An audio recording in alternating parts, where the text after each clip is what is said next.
Welcome to the World of Warcraft What's Next panel.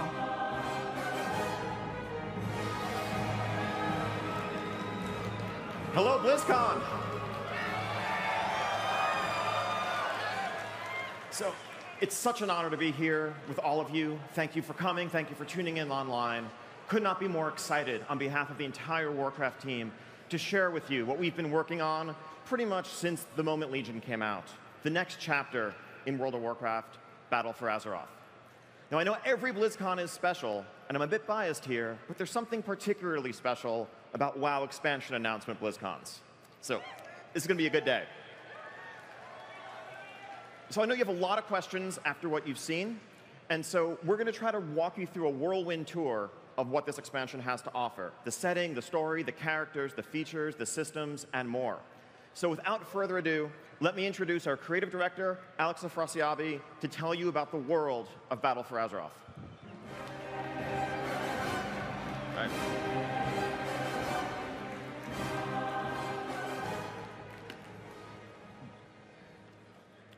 Thank you, Ian. Nice shirt.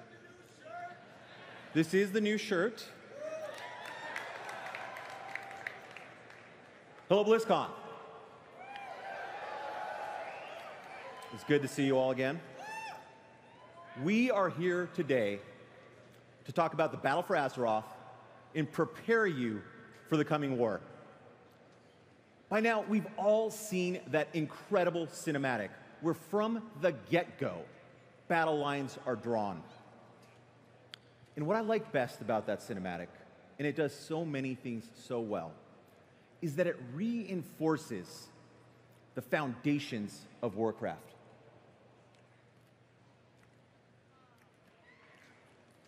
Because whether we're fighting the Burning Legion, the Scourge, Old Gods, Dragon Aspects, Elemental Lords, or yes, time-traveling orcs,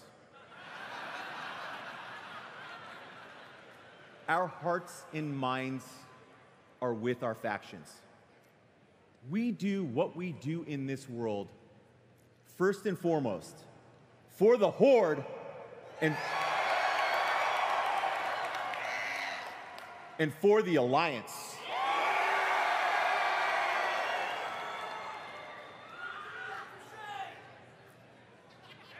Not them. And that makes us, the champions of Azeroth, the greatest hope the world has ever known, and also its biggest threat. But this is WoW. We don't just get to watch awesome cinematics, we get to live them. Because to get to the Battle for Azeroth, you're going to have to go through the Battle for Lordaeron. Like the Broken Shore, we'll pick up where the cinematic left off. And what goes down that day will change Warcraft history forever. Now, some of you might be asking, hey, Alex, why would the Alliance attack the Undercity? It's a good question. It's a good question. Here's a better question. Why would the Horde burn down Teldrassil?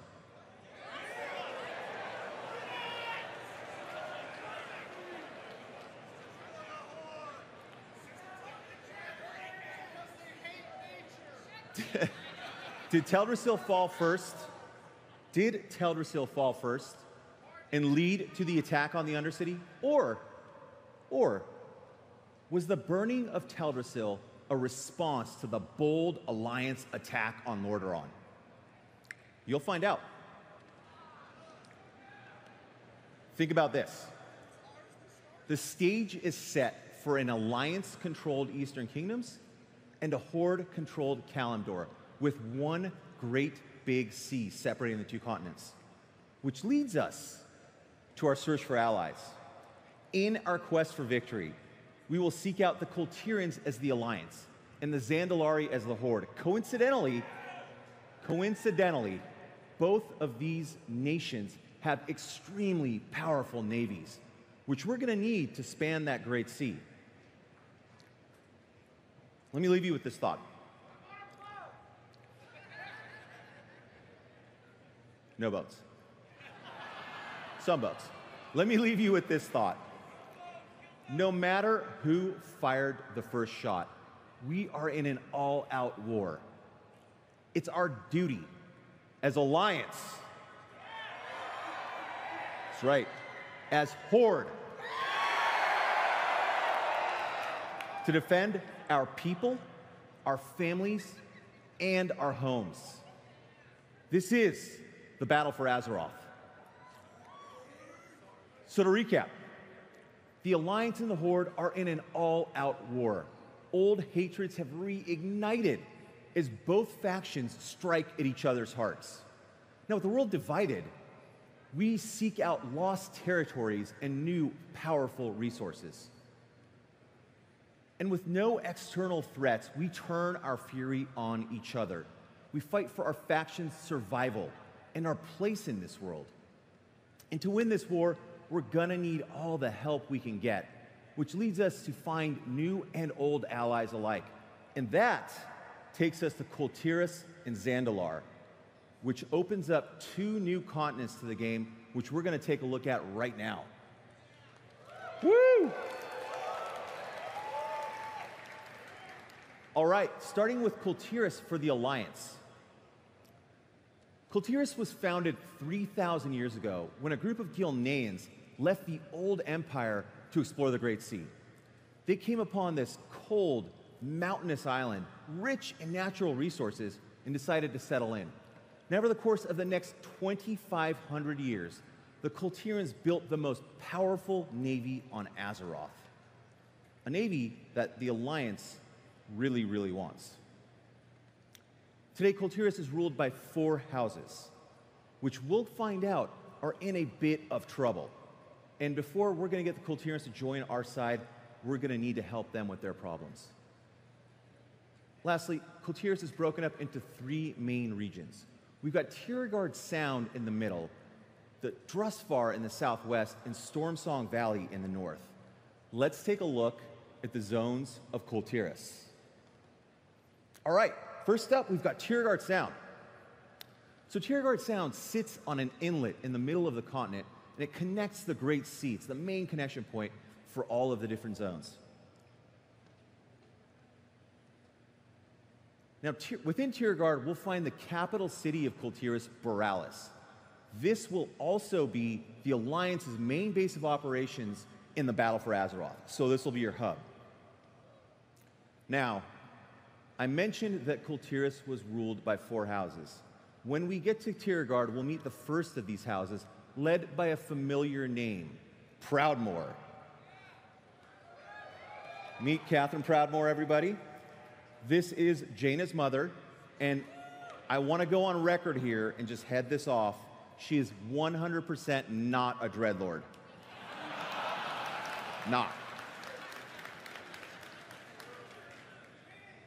Now, Kul'tirans by nature are monster hunters, specifically big, nasty sea monsters, which has led to a much hardier breed of human, like these big fellas over here. And I also mentioned that the zones each have their own problems. Well, in Tiragarde, one of the problems has to do with pirates. Normally, the outlaws of Kul'tiras hang out at the pirate city of Freehold. But in recent months, they've gotten a little bold and have started to attack Tiragarde Sound. And we're going to need to have to deal with that. Now, who wants to see a video? Yeah. All right, let's take a look at Tiragarde Sound.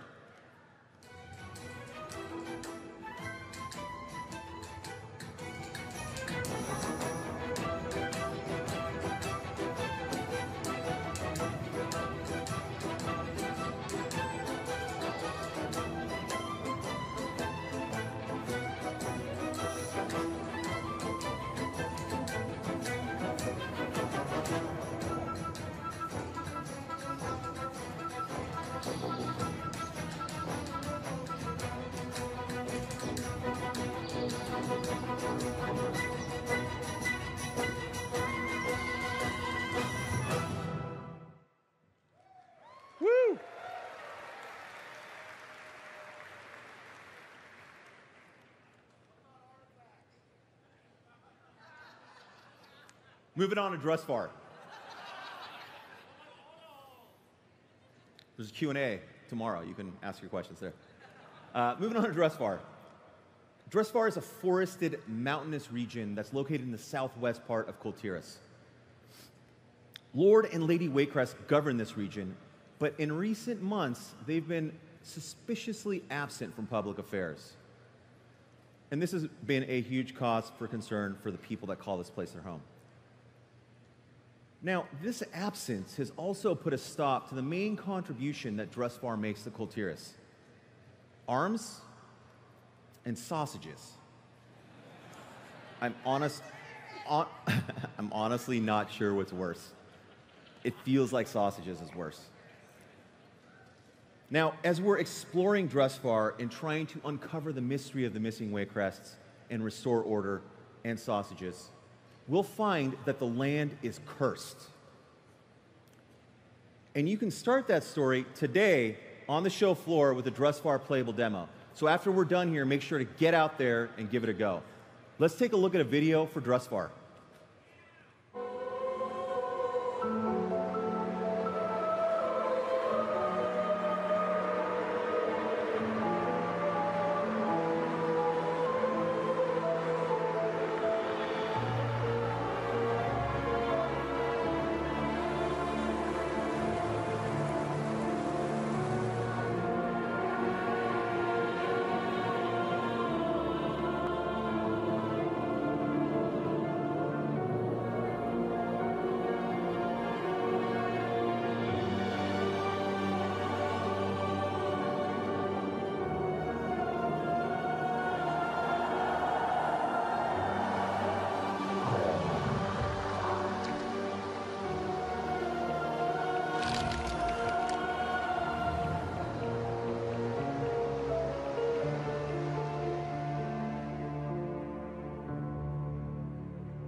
Last up in Kul'tiras, we've got Stormsong Valley. Now, unlike Tiragarde Sound and Dressfar, Stormsong Valley is lush, green, and beautiful. The area is ruled by House Stormsong, and the people of this region are devoted to the sea with a fanatical religious fervor. Now, they're led by a group known as Sea Priests. It's through Stormsong and the Sea Priests that the mighty Kul'tiran Navy is built. Every ship, every piece that goes into every ship must first be blessed by the Sea Priests before the vessels are deemed seaworthy. They take their shipbuilding really seriously here. Now, when we get to Stormsong, we'll find that shipbuilding operations have come to a stop as ancient dark forces are attacking from the sea. And quillboars. Lots and lots of quillboars. Let's take a look at a video of Stormsong Valley.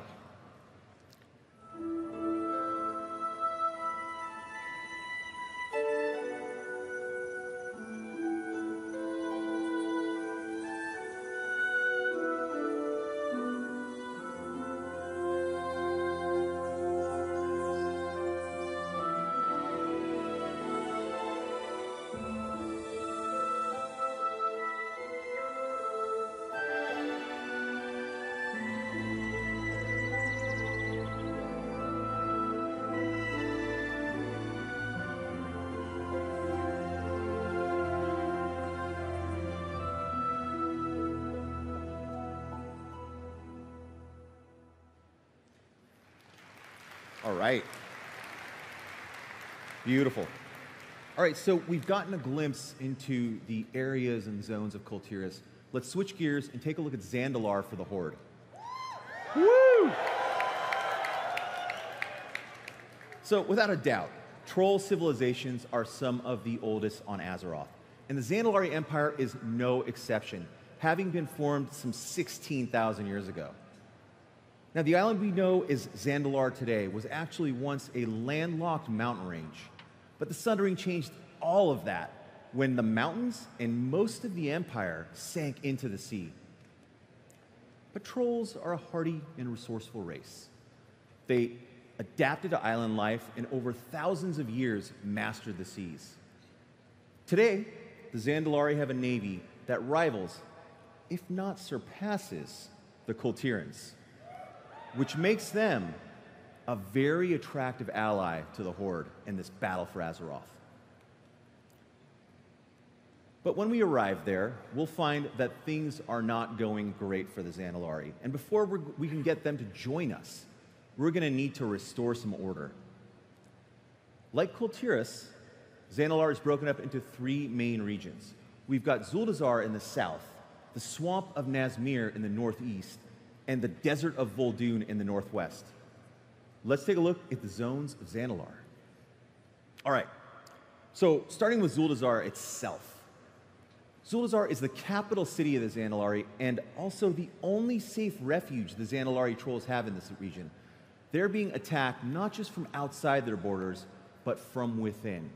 This will also be the capital of the Horde in this expansion as they try to keep this empire from falling apart. Now, when we first arrive at Zuldazar, we will meet King Rastakhan and his daughter, the mighty Princess Talanji. And with Talanji, we will explore and investigate a potential uprising from within Capital City.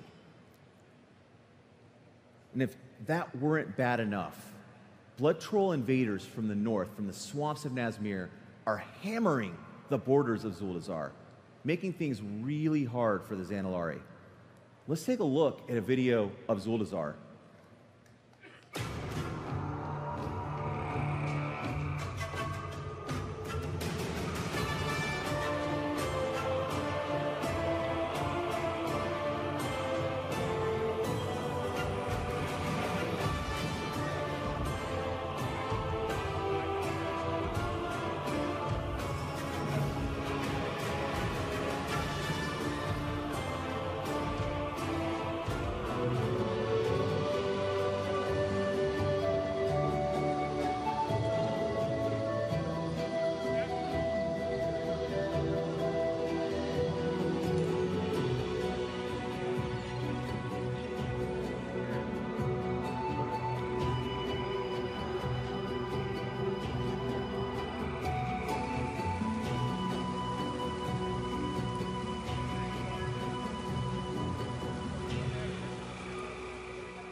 Epic.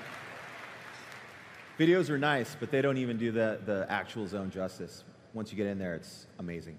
Okay, on to one of my favorite zones, Nazmir.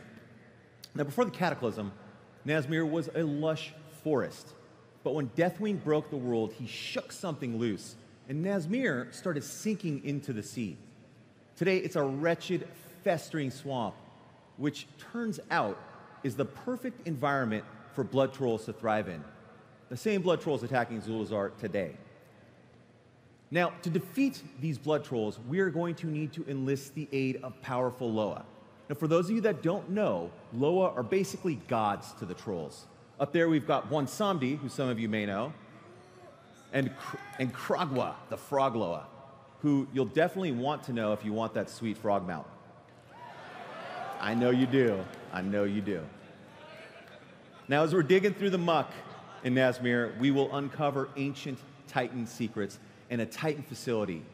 And inside that facility, there might hold the key to destroying all life on Azeroth, which clearly we do not want. And I hope the Alliance is paying attention here. There are things you're going to need to do as well. And you know what's awesome? Nazmir is playable today on the show floor. So, how'd that get in there? Chris Metzen, good Lord. So, let's take a look at a video of Nazmir.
Yeah.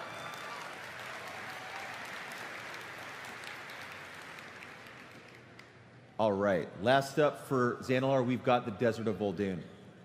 Would you believe that Vol'dun was once a vibrant jungle? You probably believe that. It's totally plausible. But all of that changed when the Akir, this mighty, savage group of old god minions, attacked this region thousands of years ago, leaving nothing but desert and ruin in their wake. So, what do the Zandalari do with an uninhabitable desert?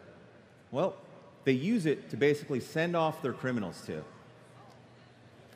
And most of them die. Most of them. Now, as... Yes, indeed. As they're even cuter in person. As we explore Vol'dun, we will come across a native race of fox people known as the Volpera, who I know we will be compelled to help because of just how cute and cuddly they are. Just want to eat them up. And Vol'dun's got its share of baddies as well, like these snake men, the Sethrak, who will make sure that your stay here is unpleasant. Let's take a look at a video of Vol'dun.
All right. And that was Zandalar. Before I hand off to Ian, I want to take a minute to talk about character stories. In Legion, we did the character story for Illidan, and we really liked how that turned out across the patches. And which, by the way, it's not quite done yet. It'll get there pretty soon. So for Battle for Azeroth, we want to do a lot more of that. We want to involve more characters. So we want to follow the lives of Anduin, the Lion of Stormwind, and Sylvanas as they lead their people through this war. And of course, we're going to adventure with Jaina as she goes to her homeland, Kul'tiras. We'll find out where she's been, because I know you're all asking. Where she is at today, and most importantly, where she's going. What about Thrall? Where is the orc that founded this new horde? What's his place in all of this?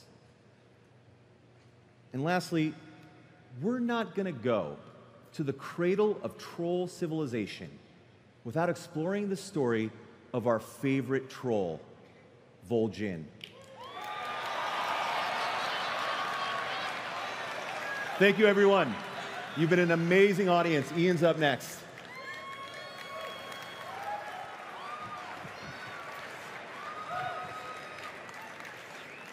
We told you we'd get back to Vol'jin. Thank you, Alex. Okay, so you have just heard all about the world that you're going to be exploring. Let me start talking a bit about how you're going to be exploring it. So just some of the basics first. So as Alex mentioned, we have 6 zones spanning 2 continents. 3 on Kul'tiras, 3 on Zandalar. And because of the nature of the story here, the way you're going to level up, Alliance players will head off to Tiragarde initially, Horde players will head off to Zuldazar, and you will level to 120, primarily in your own faction's continent, as you learn to understand their problems and solve those problems. We're still going to have the scaling zone tech we had in Legion, so you can pick which of the 3 zones you want to start in, which problem you want to solve first, play your way through those content as you prefer. Now, at max level, the entire world will open up to you, effectively doubling the amount of outdoor space that you'll be actively engaged in when you are 120. Now, it might be easy to lose track as you are dealing with the problems of the kul'tiras and of the Zandalari. It might be easy to lose track of the larger conflict in which Azeroth as a whole is embroiled. And so just as we had the Garrison campaign in Warlords and the Class Order campaign in Legion, we have two epic Alliance and Horde war campaign arcs that will weave their way throughout the level up experience and beyond, anchoring you in the larger war consuming the world, as well as beginning to lead you to the opposite faction's lands. So you'll start to build up some outposts in Kul'tiras as a Horde player. You'll start to build up some outposts in Zandalar as an Alliance player that will set the stage for the eventual 120 experience when it all opens up. Now, at max level, there will be world quests, there will be emissaries. We're very happy with how this has played out in Legion. We want to continue to build upon it, refine it, learn from what's worked, what hasn't, but that structure is here to stay. Now, let's start talking a little bit about features. So, allied races. So, as we've heard, the lines of battle here have been drawn. It's hard to remain neutral in Azeroth going forward. Alliance and Horde are looking for all the help they can get. And part of what that means is seeking out potential allies, turning to friends that we've been through great hardship together, and seeing if they will join our cause. And you, as a champion of the Alliance or champion of the Horde, are going to be one of those doing that. You will reach out to these allies, see what other problems they have, see if they will join the Alliance, see if they will join the Horde, playing through custom quest content that tells the story of how Thalyssra and the Nightborn come to join the Horde, or how Ilaria and the crack elite squad of elves that she has trained to harness the power of the Void come to make their home in the Alliance, hardening the rift between her and her sister. You will play through those quests, and once you do, you will unlock the ability to make that allied race as a new character across your account.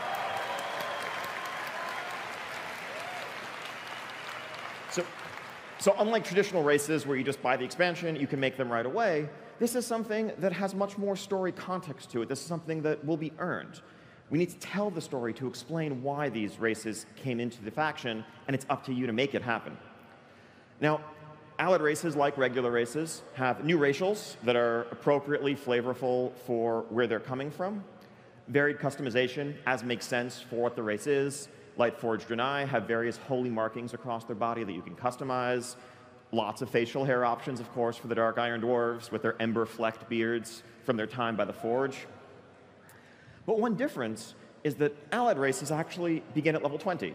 They're a bit more advanced, and we know that if you're playing one, you're a bit more advanced as a player. You're already established in World of Warcraft. So you will start off venturing to Stormwind, venturing to Orgrimmar as a fledgling member of your race, looking to aid your new allies. You'll adventure throughout the world, do what you can on their behalf, and eventually make your way to join the front of battle at max level. Now, you can race change if you want once you've unlocked them. You can boost an allied race. We don't want to limit those options. If you've played, let's say, a Dwarven Paladin for years, but in your heart of hearts you've always wished you could be a Dark Iron Dwarven Paladin, we don't want to make you make a new character or abandon your main to make that happen. But at the same time, we also want to make sure it doesn't feel like that's the right or only or efficient way to do this. So if you level an allied race from 20 all the way to max, you will unlock a set of heritage armor, a cosmetic appearance that reflects the essence of what it means to be a Nightborn Elf or a Dark Iron Dwarf that you can show off so that everyone who sees you understands what you've done.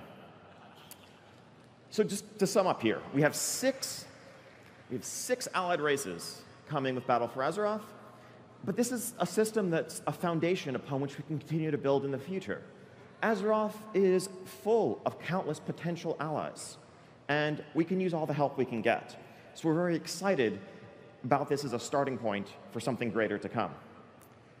And so for Horde, you will be turning to the Nightborn in the High Mountain with whom you fought and whom you aided in the Broken Isles, as well as, if you are successful in your journey on Zandalar, the Zandalari Trolls.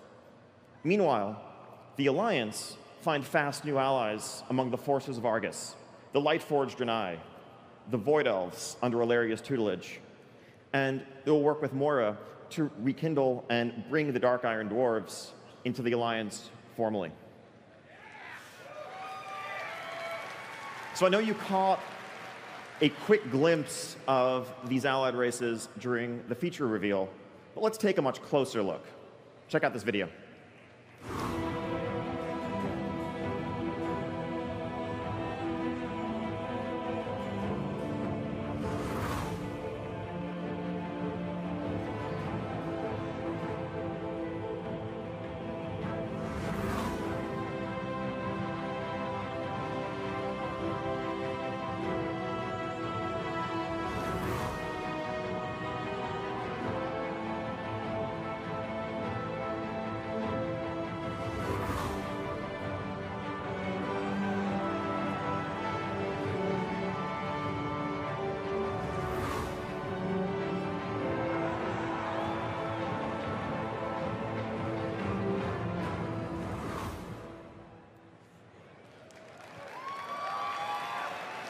So, pretty cool. One nice thing about the cosmetic armor sets, and you saw all those heritage armor sets in that video, is as cosmetic transmog appearances, these are universal. So if you, for example, played a Dwarven caster and always wished you could have a more battle mage type look, doesn't matter if you wear cloth, you can still transmog it to look like that dark runic mail and show that off. So now, I just mentioned that we are inviting players to journey through Azeroth once again, to start off with these allied races at level 20 and explore. Now, if you've done something like that recently, you've probably noticed the experience is kind of rough around the edges. Now, the content, the world, the stories, those hold up. Those are great. There's humor, there's life there. But the pacing of the experience is all off. If you're trying to play through, let's say, Hillsbrad, you'll quickly find that about halfway through the zone, a lot of the quests in your log are turning green or even gray. On the one hand, all the mechanics of the game are telling you to get out of there, to move along for better rewards, more experience, a place where you belong, while the story is telling you to stay because you want to see what happens next. We want to solve that.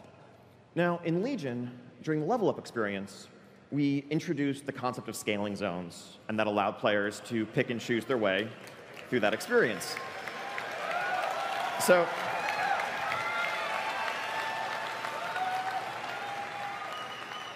you have it figured out. I don't even need to give this presentation. But no, you can see where this is going. So we are looking to take that tech and expand it to the entirety of World of Warcraft.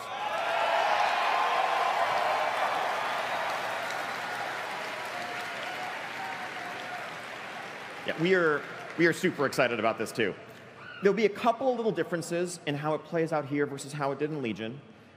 So first off, we don't want Westfall to scale all the way up to, let's say, level 110. So within these regions, there are level ranges with minimums and maximum levels for two reasons. If you are a brand new undead, you're a Forsaken starting off in Tirisfal Glades, we think it's important that when you look eastward towards the Plaguelands, there's a little bit of terror there. That's a scary, dangerous place. You're not strong enough to go there. And if you try, Welcome Bear will come out and hug you, and then you'll be back at your graveyard. And that's how it works. On the other hand, if you're a seasoned adventurer returning from a campaign in Northrend, and you come back to Elwyn Forest and find that the wolves and the bandits there are now still an even match for you, that kind of undermines your progression. So we're thinking about a structure more like, imagine Westfall scales from 10 to 60, imagine Burning Steppe scales from 40 to 60. You're never going to out-level the zone while you're in it, but there's still some sense of progression, and once you've moved past the entire expansion, you do feel like you have surpassed it and you are more powerful. Now, speaking of expansions, we'd also like to take a step back from just zone choice and think about how you navigate expansions in the course of leveling up. So if you've leveled alts recently, you know the drill. You hit 58, you go to Hellfire Peninsula, you maybe do a zone and a half or so, depending on how many dungeons you're doing. Then it's off to Northrend. Well, what if you could choose? What if Burning Crusade content scaled all the way from 60 to 80?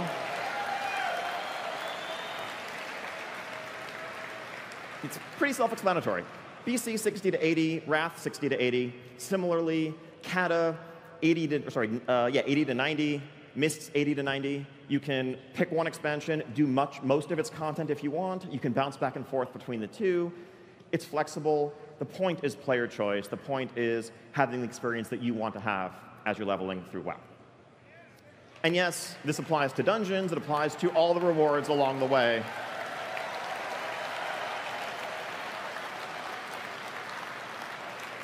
So yeah, it's awesome to hear the excitement. We are every bit as excited about this. And because it's something that really it's not really an expansion feature, it's just a basic improvement to the game, we want to get this in your hands sooner. So,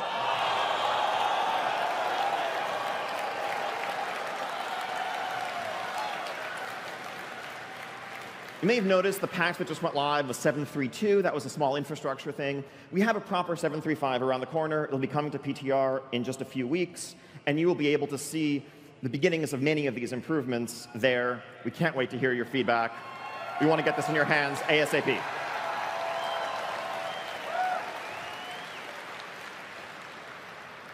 All right. Now, an all-new feature. Wasn't mentioned in the features trailer.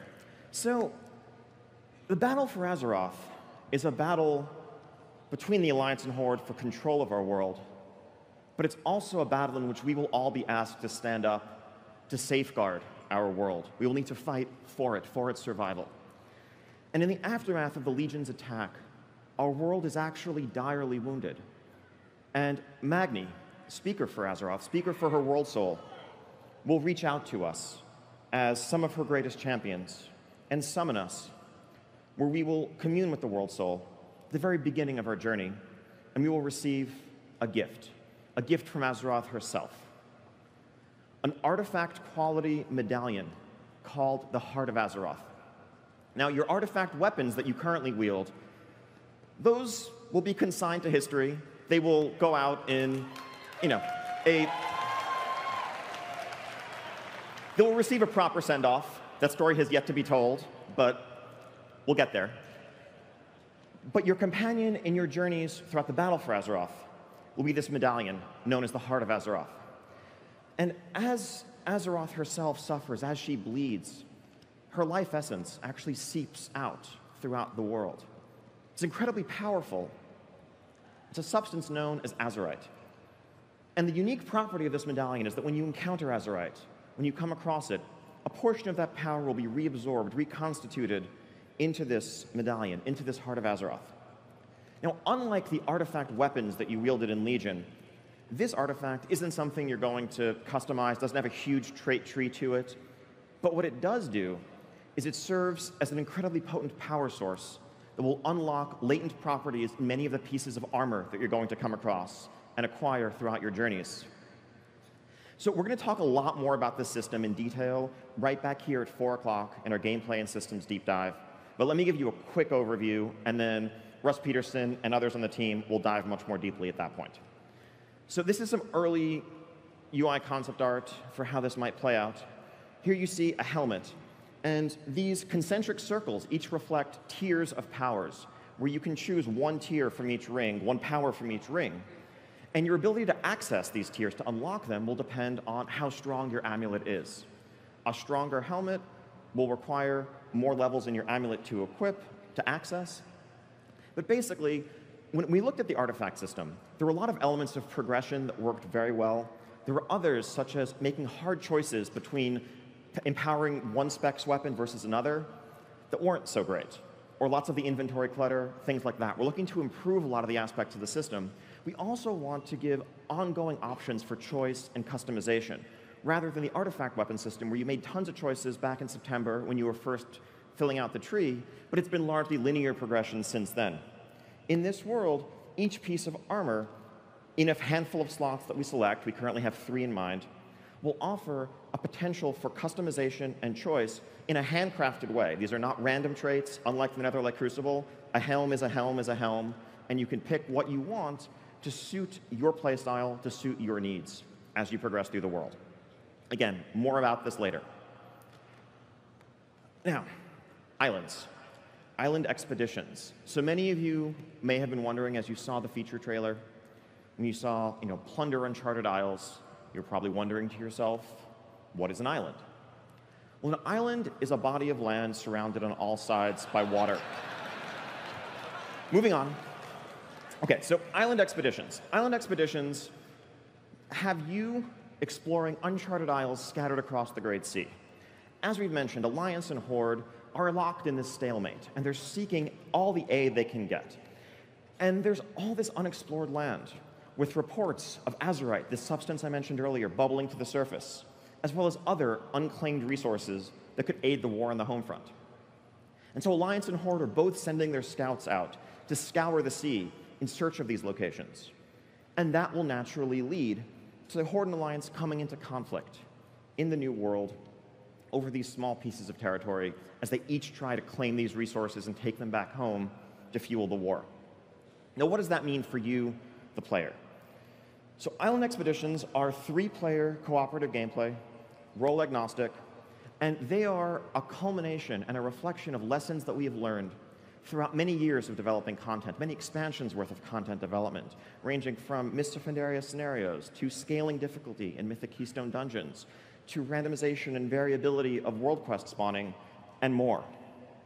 The theme here is one of exploration, of when you set out for an island, when you set out to an island, you don't know exactly what you're going to find, even if you've been to that island before. On one visit, a given island might be occupied by a settlement of trolls. Some are peaceful, and if you work with them and perform quests for them and solve their problems, they will give you some of their stores. Others are hostile.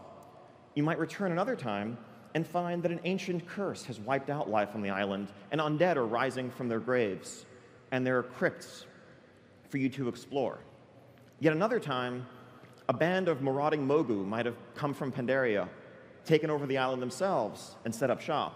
In all of these cases, you're going to find different friends, different enemies, different challenges, different events, different objectives. It's going to be one of the most, if not the most, variable, dynamic, replayable experiences we've ever offered in World of Warcraft. And to add another layer of dynamic gameplay here, again, as I mentioned, this is about Horde and Alliance skirmishing. And so, as you and your 2 allies roll up in a Horde ship, you will also find that shortly thereafter, 3 agents of the Alliance have arrived. And now, these are NPCs, but they are not any NPCs that you've ever seen before. They're not just looking to run up to you and punch you or cast fireballs at you. They're not like scripted boss encounters. They're a bit smarter than that. They'll behave strategically, they'll behave tactically, to complete objectives on the island and to thwart you as you try to do that as well. So even if you were on the exact same island, it still wouldn't play out the same way twice because you're contending with variable opposing forces and having to deal with them the whole way through. And finally, if you want to match wits against 3 other players, you can do that too.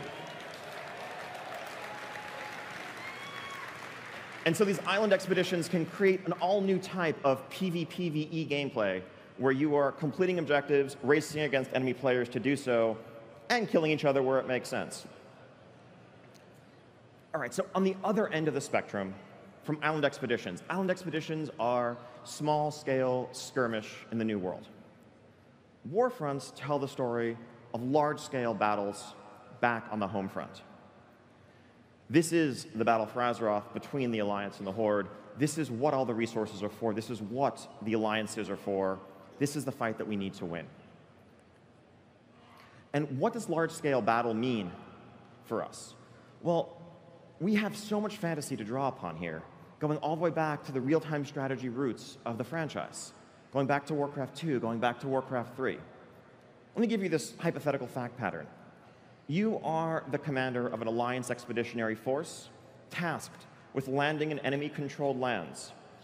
Secure an outpost, build it up, secure supply lines, protect them, build up your base, upgrade your buildings, train troops, and then lead them out into enemy territory, eventually sieging and overwhelming the enemy fortification and crushing them. I just described about 2/3 of all Warcraft campaign maps right there. Well, this is World of Warcraft, and let's put you in that experience. This isn't an RTS. This is you as a champion on the front lines, playing out that fantasy, living that experience. What does this mean? A Warfront is a 20-player cooperative raid as you join Alliance force, as you join a Horde force, to build up a base and take on a vast enemy entrenched, led by a powerful commander. And what you will do along the way is gather resources, build structures, decide whether you want a barracks or a stables collectively, upgrade those things, train troops, upgrade your troops, and lead those troops into battle to claim ultimate victory on behalf of your faction. Now, both Islands and Warfronts, I've just given you a quick high-level overview, but again, at 4 p.m., right back here in our gameplay and systems deep dive, we'll be talking a lot more about both of these features.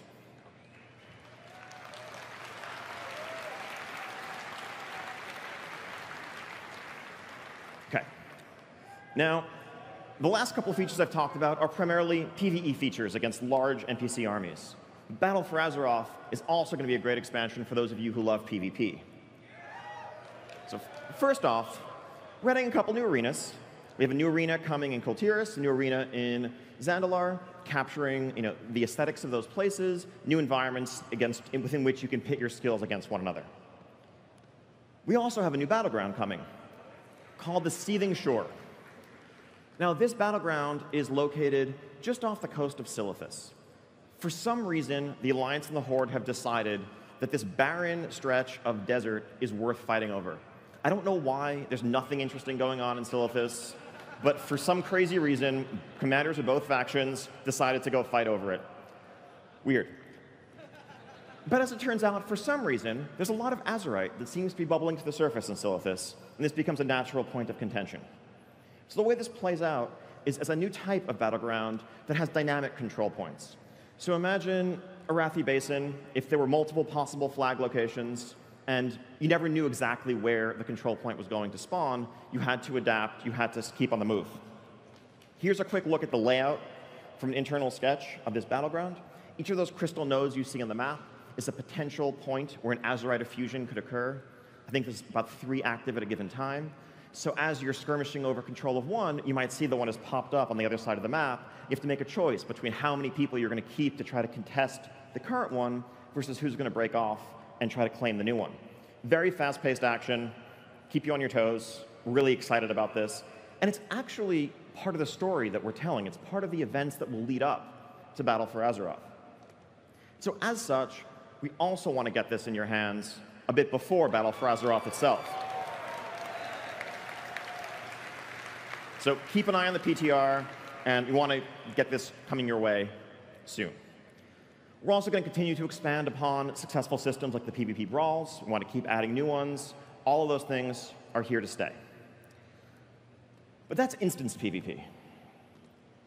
I know there are many of you for whom world PvP is what you're all about. Whether it was 13 years ago ganking noobs in Stranglethorn Vale, making people switch to their mains to come get you,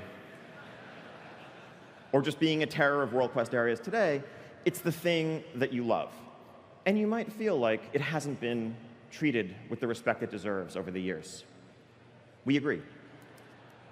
In a lot of ways, our PvP rule set for world PvP hasn't really changed since 2005. I guess we got rid of dishonorable kills about 10 years ago. So we should bring them back. No. But the way in which you play the game has changed tremendously. Over the years, server transfers opened up. People want to move around to play with their friends, to find new guilds. As it turns out, most people prefer to transfer to servers where their faction is already dominant, leading to more and more lopsided populations. Ease of travel around the world and power scaling have changed significantly. You could be trying to fight someone, and they could, CC you, get away, mount up, fly away. You never see them again. And much more recently, we have cross-realm gameplay. You might join a World Quest group in the pre-made group finder, and even though you're on a PvP server, you could join the group and suddenly find that you're surrounded by orange names because you just landed on a PvE realm, or vice versa. In a lot of ways, our rule set doesn't necessarily make a ton of sense for the way the game is right now and how people play the game. That's something we'd like to re-examine. And so I think there's 2 audiences that we're thinking of as we approach these changes. First off, there are likely many of you in the audience and watching at home who play on PvP servers today, but it's not really the gameplay you're looking for. You're there because that's where your friends wanted to be. That's where you ended up many years ago. You don't want to pay money for a server transfer. You don't want to leave your friends to change that. But you might be actually sitting here hearing about and thinking about this expansion we're talking about, where you'll be venturing into enemy-controlled lands with a bit of trepidation, thinking that sounds actually pretty frustrating. On the other end of the spectrum, there are those of you who love World PvP and feel like, exactly, and feel like that's part of what makes World of Warcraft, and you want more of it. You want it to be more balanced, you want it to be more interesting, and you want it to occur more organically. We agree. So the core of the changes we're looking at are actually, first and foremost, getting rid of this arbitrary division between PvP and PvE server rule sets, where you're locked in permanently on a given server, and unless you transfer and leave your friends, you can't change that. We want to make this an individual toggle, unifying our servers into a single rule set. So when you are in Stormwind, you're in Orgrimmar, you're in Dalaran, you can choose whether you want to PvP flag, you want to opt into PvP, or not. And if you do, when you venture out into the world, you'll basically be on a PvP server, PvP rule set, with other people who've also opted into that gameplay. And if you don't want to, don't. What this lets us do, on the one hand, people who feel trapped on PvP servers now have an easy way out. On the other hand, we have a foundation upon which we can build a new generation of World PvP content. In the past, whenever internally we would think about and debate ideas for really cool World PvP stuff, it always ran into this roadblock of, well, what does that mean if you're on a PvE server? Does that just mean that half of the players of our game can't access that content meaningfully? And that always felt like a really large stumbling block. We could create all new content, whether it's bounty hunting quests or quests that send you to assassinate high-value targets in enemy territory, and encourage some of that organic conflict and reward it in a way that we never could before. Now, also, we realize you may be hearing this and thinking, well, why would I ever activate PvP just to go out and do my world quests? That feel like this is probably just going to be a bunch of people deathmatching across our zones, turning them into giant arenas. And that's not actually what World PvP is about, right? World PvP is that organic encounter that occurs. And so, in order to offset that inefficiency, we do want to offer some bonuses to something like experience gain, reputation gain, where it makes sense for questing with PvP mode enabled. The point of this is not to make this feel like the right or the only way to play if you don't like PvP, but rather to make it feel like it's worth your time if you do. Play the way you want to play. We'll have a lot more to talk about this in the future, but the aim of these changes is to build a foundation upon which we can make World PvP great again.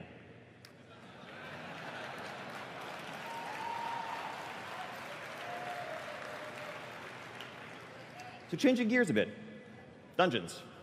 So we have 10 dungeons coming your way in Battle for Azeroth. Like zones, each faction will have separate level up dungeons associated with your continent, 4 in Kul'tiras, 4 in Zandalar, and then all 10 open up when you hit max level, and you gain some new motivations to go into some of those places.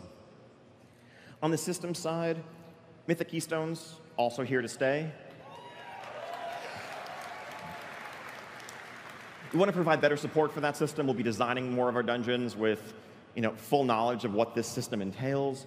We also want to provide UI improvements, so it's easier to form and find Mythic Keystone groups. If you're just looking for a 10, but you don't care what map it is, you should be able to search for that much more easily, things like that.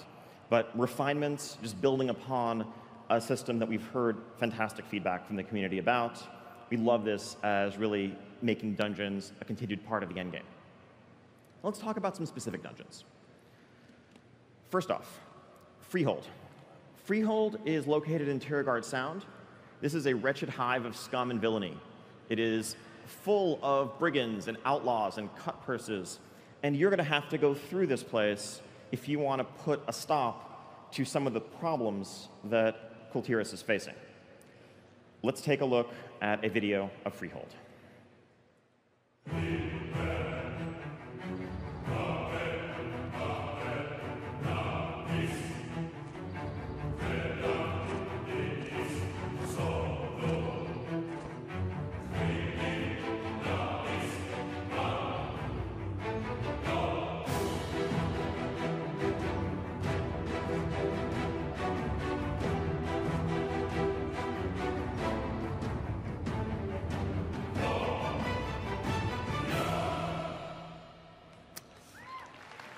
Yeah, that was an ogre with a shark for its arm, but okay.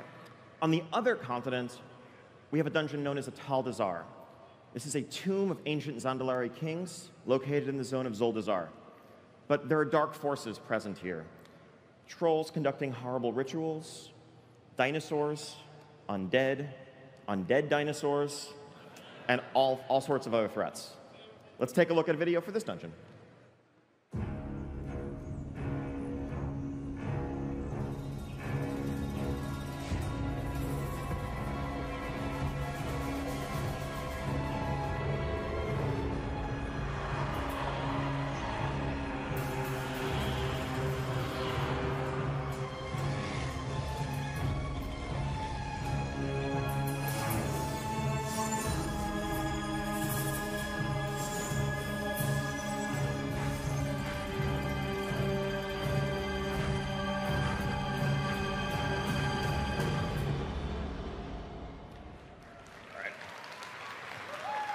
So both of those dungeons are also fully playable here on the show floor today for a total of 4 separate experiences: Alliance questing, Horde questing, Alliance dungeon, Horde dungeon. Grab 4 friends, make some new ones, check out the dungeons. We can't wait to hear your feedback. So other dungeons, as I mentioned, there's 10. I'm not going to talk about these in great detail, but these are scattered across the new lands. Special call out to the Shrine of the Storm. This is a dungeon in Stormsong Valley. If you want to see a bit more behind the scenes boss design for this dungeon, check out our boss design panel tomorrow afternoon on the Legendary stage, and you can see our encounter team design out one of the bosses in this dungeon live. The very bottom of this list is also a place that's not in kul'tiras and not in Zandalar, Kazan. Now, this is a favorite location of ours we've wanted to revisit for some time. Knowing goblins, if you do, you might not be surprised to hear that once word spread of this substance known as Azerite, they immediately set out to dig and dig and dig and see what they could uncover to control it for themselves. And who knows what else they found in the process. Should be a fun trip. Now, moving on to raids. Quickly here, since I don't want to go in too much detail into the nature of this raid, because it's hard to do without tremendously spoiling pretty much the whole story of Zandalar, and I don't want to deprive anybody of the experience of learning what happens as intended through data mine broadcast text. But this raid is the Titan facility Alex mentioned earlier, located in Nazmir, known as Uldir Halls of Control. It was once a Titan, effectively a laboratory, a quarantine facility, where they aimed to analyze and try to understand the nature of their ancient enemy, the Old Gods. It didn't go so well. This place has been shut down, sealed away for thousands of years until now. And we'll have to go in there to face off against the source of Zandalar's corruption. Inside, we'll see a new spin on some Titan architecture, as you see in a concept from one of our dungeon artists here. We'll be facing off against all manner of delightfully slimy foes. This little tiny person, sorry, tank. At least doesn't have ankles for you to look at. You'll be looking at a belly. Now, this is the first raid. This is the High Mall. This is the Emerald Nightmare of this expansion. Now, following this, and I'm going to say even less about this raid, it might have occurred to you when Alex was up here earlier talking about the dark threats from the sea plaguing kul'tiras. Well, we know a couple of dark threats from the sea, don't we? There are some that we have heard a lot from in Legion. You know, some Tidestone-related stuff. And so, yes, before all is said and done in Battle for Azeroth, we'll be facing off Queen Ashara against Queen Ashara.